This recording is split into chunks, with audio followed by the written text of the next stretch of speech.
एक सहाबी की स्टोरी आती है। अल अहनाफ इब्न कैस जो है ये ताबी हैं। ताबी समझते हैं कौन होता है?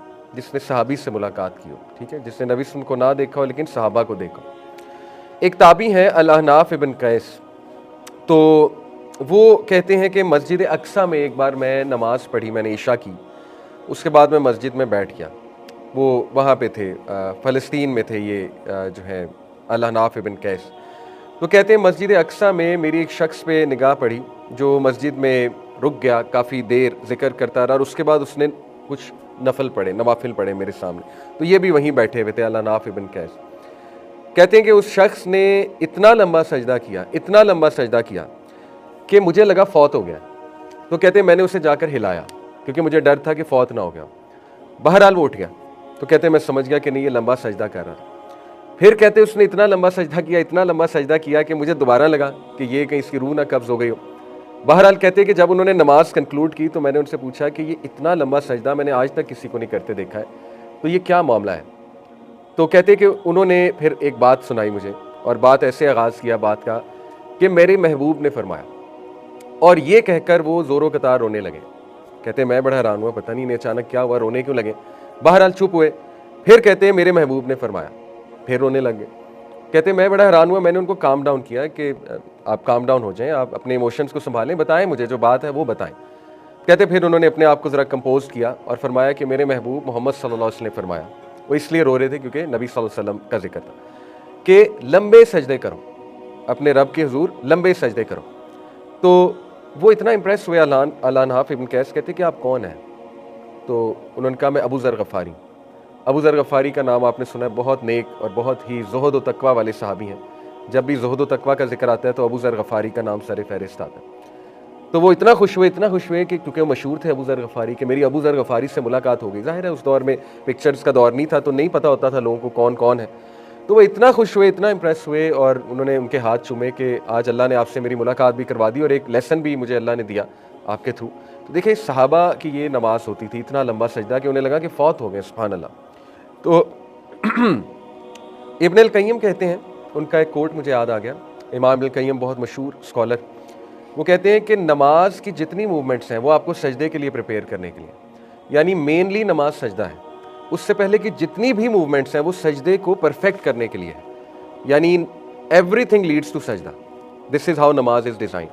इसलिए अगर सजदा ठीक नहीं है, सजदा अच्छा नहीं है, सजदा इनकम्प्लीट है, तो आपकी नमाज में फॉल्ट है, बहुत बड़ा फॉल्ट है, क्योंकि पिछली तमाम की तमाम चीज़ें आपको सजदा कराने के लिए। ये इमाम इब्न क़य्यिम का व्यू, और ऐसा ही है, महसूस भी ऐसा ही होता है। एक स्केरी बात, सजदा कितना इंपॉर्टेंट है, ये कुरान की आयत है सूरह कलम की आयत नंबर 42।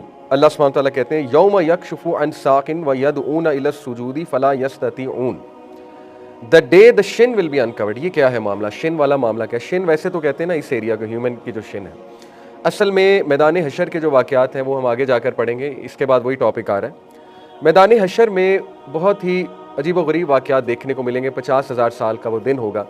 अल्लाह रब्बुल आलमीन अपने जलाल के साथ, लाइक अ किंग, अपनी मैजेस्टी के साथ तशरीफ़ लाएंगे, और अल्लाह सुब्हानहू व तआला अर्श पर मुस्तवी होंगे जैसे उनकी शान को लायक है। अल्लाह सुब्हानहू व तआला का अर्श जो है वो 8 फरिश्तों ने उठाया होगा, ये सूरह हाक़ा में आता है। और वो क्या मंजर होगा कि अल्लाह सुब्हानहू व तआला आ रहे हैं लोगों का हिसाब लेने, और अल्लाह की कोर्ट में लोगों को जो है वो प्रेजेंट किया जाएगा। तो उस दिन अल्लाह सुब्हानहू व तआला की शिन अनकवर की जाएगी। कुरान की आयत मैं आपके सामने रख रहा हूँ। देखें, जब भी अल्लाह के कुछ फिजिकल एट्रीब्यूट्स का जिक्र आए, ये एक अकीदा का पॉइंट भी समझ लें। फॉर एग्जाम्पल अल्लाह का फेस, अल्लाह सुब्हानहू व तआला का फेस है, और अल्लाह सुब्हानहू व तआला का फेस हम सब इंशाअल्लाह उम्मीद करते हैं हम देखेंगे जन्नत में, क्योंकि ये हदीस में आता है, ठीक है। और इस सूरह क़यामा में भी है, वुजूह हुई यौमा इज़िन नाज़िरा इला रब्बिहा नाज़िरा, some faces that day will be looking at their Lord. तो साहबा ने कहा था या रसूलल्लाह क्या हम अल्लाह का चेहरा देखेंगे? अल्लाह के नबी ने कहा बिल्कुल देखोगे, ऐसे जैसे कि तुम चांद को देखते हो, जिस तरह कि चांद तुम्हें बड़ा क्लियर नज़र आता है, फुल ब्राइट नज़र आता है। तो अल्लाह का चेहरा भी है। अल्लाह के 2 हाथ हैं, और है नहीं है वल्लाहु आलम, लेकिन 2 का तो डेफिनेटली जिक्र है, राइट हैंड्स, ठीक है। अब वो कैसे हैं हमें नहीं पता, ये इस तरह के नहीं है कि 5 उंगलियां, स्किन, गोश्त, उसके बाद स्केलेटन, वल्लाहु आलम। अल्लाह के जितने एट्रीब्यूट्स हमें कुरान या हदीस में मिल गए उन पे एज इट इज़ ईमान लाना है, विदाउट थिंकिंग कैसे हैं, क्योंकि लैसा कमिस्लिही शैउन, अल्लाह ताला जैसा कुछ भी नहीं। अल्लाह ताला को आप लोग इमेजिन भी नहीं कर सकते, क्योंकि हमारा माइंड, उसकी कुछ लिमिटेशन है, हम ग्रास भी नहीं कर सकते कि अल्लाह सुब्हानहू ताला की फ़िज़िकल बीइंग कैसी है। तो इसमें मुतशाबिहात में से है ये चूँकि, तो मुतशाबिहात में बेस्ट अप्रोच यही है कि ईमान लाओ क्योंकि ये गैब है। तो इसी तरह अल्लाह की शिन का जो जिक्र है, ठीक है, जहाँ ये शिन आ रहा है, अल्लाह के मुस्कुराने का जिक्र है। अब ज़ाहिर है अल्लाह के फेस को आप नहीं इमेजिन कर सकते, क्या वो ह्यूमन बीइंग जैसा फेस है? नो, वल्लाहु आलम। इंशाल्लाह ये तो दुआ करें और करनी चाहिए कि अल्लाह हमें दीदार करवाए। तो ये जो शिन है ये भी मुतशाबिहात में से, ये वल्लाहु आलम क्या चीज़ है, लेकिन अल्लाह सुब्हानहू तआला की शिन अनकवर की जाएगी। ये सूरह कलम में यौम यकशुफु अन साक़िन, the day the shin will be uncovered, अल्लाह सुब्हानहू तआला की इलस सुजूद, और उन्हें इन्विटेशन दी जाएगी तमाम इंसानियत को कि सजदा करो। फला यस्ततिऊन, जो डिसबिलीवर से यहाँ पे मुराद है जिन्होंने दुनिया में सजदा नहीं कभी किया था, वो उस दिन सजदा नहीं कर सकेंगे। और हदीस में आता है कि वो करना चाहेंगे क्योंकि वो जलाल का मंजर ऐसा होगा कि वो गिर पड़ेंगे, सजदे में गिरना चाहेंगे, लेकिन उनकी कमर ऐसे हो जाएगी जैसे सरिया होता है, यानी उनकी कमर बिल्कुल अकड़ जाएगी और उनसे जो है वो सजदा नहीं हो पाएगा। ठीक है, तो ये एक बड़ी डेंजरस बात है। अल्लाह ताला ने पहले वो सीन बता दिया, और ये वो लोग होंगे अनफॉर्चुनेटली जिनको सजदे की दावत दुनिया में दी जाती थी लेकिन वो सजदा नहीं करते थे। तो देखिए, जब भी ऐसी आयत आएँ, ऑल्दो ये आयत डिसबिलीवर्स के बारे में है जिन्होंने बिल्कुल भी ईमान नहीं, दावत के बावजूद वो ईमान नहीं लाए, जैसे अबू जहल और बाकी दीगर जो कुरैश के चीफ्स हैं। यस, सबसे पहले तो वो शामिल हैं क्योंकि सबसे तो बड़े डिसबिलीवर्स वो हैं, क्योंकि नबी सल्लल्लाहु अलैहि वसल्लम was right in front of them, Quran उनके सामने नाजिल हो रहा था, फिर भी इनकार किया। ना सिर्फ इनकार किया, नुकसान भी पहुंचाया नबी सल्लल्लाहु अलैहि वसल्लम को और प्रोपेगेंडा भी किया। तो सबसे बड़े मुजरिम तो वो हैं। तो यस, ये सबसे पहले तो उनके बारे में। लेकिन जब भी ऐसी आयत आएँ तो तज़किया यही है कि हम अपने ऊपर भी अप्लाई करें, ये बेहतर है हमारे ही लिए। तो इसलिए हमें भी डरना चाहिए कि खुदा ना खास्ता कहीं ऐसा ना हो कि हम भी उस सफ़ में शामिल हों कि हमसे भी सजदा ना हो उस दिन, नाउज़ुबिल्लाह। और ये इसका रिस्क तभी बढ़ेगा जब नमाज हम इग्नोर करें, नमाज का टाइम और हम नमाज ना पढ़ें। तो ये मैं इसलिए एक तज़किया के पॉइंट ऑफ व्यू से बताना चाह रहा हूँ। सो 7 ऑब्जेक्टिव्स ऑफ सुजूद, इंशाल्लाह आज हम ये डिस्कस करते हैं। देखिए, नमाज के हर एक्ट के कुछ ना कुछ ऑब्जेक्टिव्स हैं, बहुत ही खूबसूरत ऑब्जेक्टिव। तो स्कॉलर्स ने अपनी एक कोशिश की और 7 ऑब्जेक्टिव्स डिफाइन किए हुए हैं सजदे के, वो इंशाल्लाह ताला आज हम देखते हैं। Number 1, humility and showing your absolute need. देखिए, सजदा जो है ये सबसे हम्बल पोजीशन, सबसे हम्बल पोजीशन। आपने कोई ऐसा सीन कभी देखा हो किसी मूवी का सीन कि कोई बहुत ही ऐसा बादशाह जो एब्सोल्यूट अथॉरिटी कमांड कर रहा है और चाहता है कि लोग एब्सोल्यूटली उसके सामने गिर पड़ें, तो वो कहता है कि नाक रगड़ो, ठीक है, यानी तकब्बुर में वो कहता है कि नाक रगड़ो ज़मीन पे, क्योंकि वो सबसे हम्बल और सबसे एक लोअर पोजीशन है फॉर एनी ह्यूमन बीइंग। तो इसका हकदार सिर्फ अल्लाह है, इसीलिए कोई इंसान ये कराएगा तो वो मुतकब्बिर है और वो मुजरिम है बहुत बड़ा, कि वो इंसानों को अगर ऐसा करवाएगा जो कि फ़िरौन करवाता था। इसका हकदार सिर्फ अल्लाह रब्बुल आलमीन है। तो इसलिए ये इसका एक ऑब्जेक्टिव है कि ह्यूमन बीइंग हम्बल रहें और ह्यूमन बीइंग अपनी एब्सोल्यूट नीड को सजदे की पोजीशन में जाकर, क्योंकि सजदे का मतलब ये कि एक इंसान एब्सोल्यूट नीड में आया अल्लाह सुब्हानहू तआला के पास। तो एक तो इसका ये ऑब्जेक्टिव है। दूसरा ऑब्जेक्टिव इसका क्लोजनेस है। क्लोजनेस की हदीस में आपको सुना चुका हूँ कि अल्लाह के नबी सल्लल्लाहु अलैहि वसल्लम ने फरमाया कि सबसे ज़्यादा क्लोज इंसान अल्लाह ताला के सजदे में होता है। तीसरा ऑब्जेक्टिव इसका है दुआ। नबी सल्लल्लाहु अलैहि वसल्लम ने फरमाया सजदे में कसरत से दुआ करो। क्यों? क्योंकि सजदे में दुआ कबूल होती है। अब अनफॉर्चुनेटली हमें सही से नॉलेज नहीं है। मेरे साथ कुछ लोग जब नमाज़ पढ़ते हैं तो मैं आवाज़ आ जाती है, वो ऊंची ज़रा सुभान रब्बिल आला कह रहे होते हैं, विस्पर भी हो तो आवाज़ आ जाती है। तो मैंने अक्सर नोट किया कि इमाम जब लंबा सजदा कर दे तो वो लोग 3 बार सुभान रब्बिल आला कह के खामोश हो जाते हैं। इट सरप्राइजेज़ मी। मतलब वो ये समझते हैं कि 3 से ज़्यादा कहा तो नमाज इनवैलिड है। पता नहीं किसने सिखा दिया, किस कारी साहब ने बचपन में ये तालीम दे दी है। हालांकि सुभान रब्बिल आला तो 100 बार भी कह सकते हैं सजदे में। ये जो सहाबी थे, जो अबू ज़र गफ़ारी, ये इतना लंबा सजदे में क्या कह रहे थे अगर सिर्फ 3 बार सुभान रब्बिल आला, ठीक है। तो ये जो लैक ऑफ नॉलेज है नमाज के बारे में, जो इग्नोरेंस है, इसने हमारा बड़ा नुकसान किया। कई लोगों को ये मिसकंसेप्शन है कि दुरूद इब्राहिमी के बाद सिर्फ एक दुआ कर सकते हैं और वो दुआ है रब्बी जालनी मुकीमस सलाती व मिन ज़ुर्रियती। बहुत ज़बरदस्त दुआ है, अमेजिंग दुआ। लेकिन उनको पता नहीं किसने सिखा दिया कि इसके अलावा दुआ ही कोई नहीं कर सकते और इसके अलावा कोई दुआ करेंगे तो नमाज इनवैलिड हो जाएगी।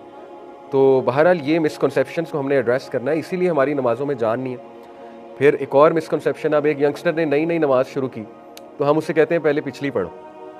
वो बेचारा अभी की नहीं पढ़ पा रहा, उसे कह रहे हैं पिछली पढ़ के आओ, तो वो कहेगा फिर छोड़ो। और यही वजह है बहुत से यंगस्टर्स क्यों नहीं नमाज़ पढ़ते, क्योंकि वो कहते हैं यार पहले पिछली पढ़नी पड़ेगी। ये बिल्कुल इसी तरह एक स्टूडेंट, उसकी असाइनमेंट्स पाइल अप हो जा रही हैं, एंड में वो जब पढ़ने बैठेगा, अपनी स्लाइड्स खोलेगा, वो कहेगा यार पहले पिछली स्लाइड्स पढ़नी पड़ेंगी, वो कहेगा छोड़ो सारी स्लाइड फेल हो जाती। यही वजह है बहुत से यूथ नमाज नहीं पढ़ते क्योंकि उन्हें पता नहीं तालीम दे दी गई है कहाँ से कि बेटा पहले पिछली पढ़ो, कंप्लीट करो पिछली। और लोग ये करते हैं, जैसे वो कहते हैं कि ज़ोहर के साथ मैं पिछली ज़ोहर पढ़ूंगा, इस तरह असर के साथ मैं पिछली असर पढ़ूंगा, इस तरह वो करते रहते हैं। वो फिर इतना बर्डन हो जाता है, इतना पाइलअप हो जाता है। देखें, कहीं से नहीं साबित कि आपने पहली पिछली नमाज़ें पढ़नी, ना ही कज़ाए उम्री जैसी कोई चीज़ है, वो भी बस लोगों ने बना दी। ऑल्दो उसकी एक ज़ईफ़ हदीस से दलील मिलती है, लेकिन ज़ईफ़ हदीस है।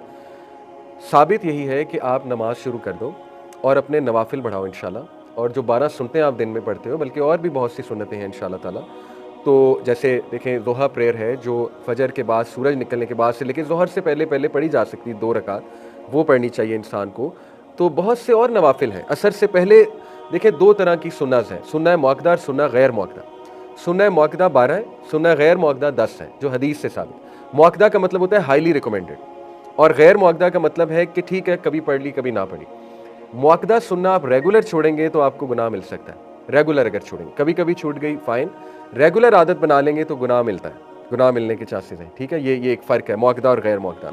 मुअक्कदा 12 कैसे हैं? 2 सुन्नत फजर की, ज़ोहर में 4 सुनते और ज़ोहर पढ़ के 2 सुनते, कितनी होगी टोटल? 8। मगरिब की 2 10, इशा की 2 12।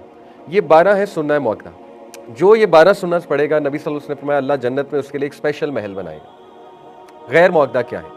गैर मुअक्कदा में सबसे पहले ज़ोहर की तरफ आए तो 2 रकात नफल, वो गैर मुअक्कदा 2 रकात और पढ़े नबी ने, वो आता है। उसके बाद असर से पहले 4 रकात है, वो 2-2 करके भी पढ़े और 4 भी पढ़े। ठीक है, असर से पहले वो गैर मुअक्कदा सुन्ना है, साबित है, नबी ने पढ़े, तो वो कितने हो गए? 6। उसके बाद मगरिब की नमाज से पहले 2 पढ़े। आपने देखा है जब आप उम्रा या हज करने गए हो मस्जिद हरम में, बहुत से लोग उठ के मगरिब की नमाज से पहले 2 रकात पढ़ रहे होते हैं, और कई मसाजिद में भी आपने देखा। अनफॉर्चुनेटली सब कॉन्टिनेंट में ट्रेंड नहीं है, लेकिन आप अरब कंट्रीज़ में जाएंगे तो इमाम अजान के बाद अच्छा खासा गैप देता है मगरिब की नमाज में, ताकि ये लोग वो गैर मुअक्कदा सुन्नत पे अमल कर सकें। ठीक है, मस्जिद नबी में भी आपने नोट किया होगा, लोग 2 रकात मगरिब से पहले पढ़ते हैं, और फिर इशा से पहले है 2 रकात। तो ये 10 गैर मुअक्कदा हैं और 12 मुअक्कदा हैं। अब देखिए कितने चांसेस हैं आपके पास पिछली नमाजें कवर करने के। ऑलरेडी अगर एक बंदा गैर मुअक्कदा और मुअक्कदा पढ़ लेता है, तो पिछली नमाजों को दोबारा से पढ़ना ये साबित नहीं है। लेकिन ये बहुत बुरी बात है कि पिछली नमाजें छूटी हैं। इसका ये मतलब नहीं है कि एक बंदा जो है वो छोड़ता रहे और बस एक आधा दिन पढ़ ले, नहीं। पिछली नमाजें छोड़ना बुरी बात है, लेकिन आप इस्तग़फ़ार करें, इंशाल्लाह अल्लाह माफ़ करेगा, और अगली नमाज़ों पे फोकस करें, अगली ज़िंदगी को बेहतर बनाएं और अपने नवाफिल बढ़ाएं, अपनी सुन्नत बढ़ाएं, इंशाल्लाह अल्लाह वहाँ से ज़रूर कवर कर देगा। ठीक है, तो ये है बात असल में।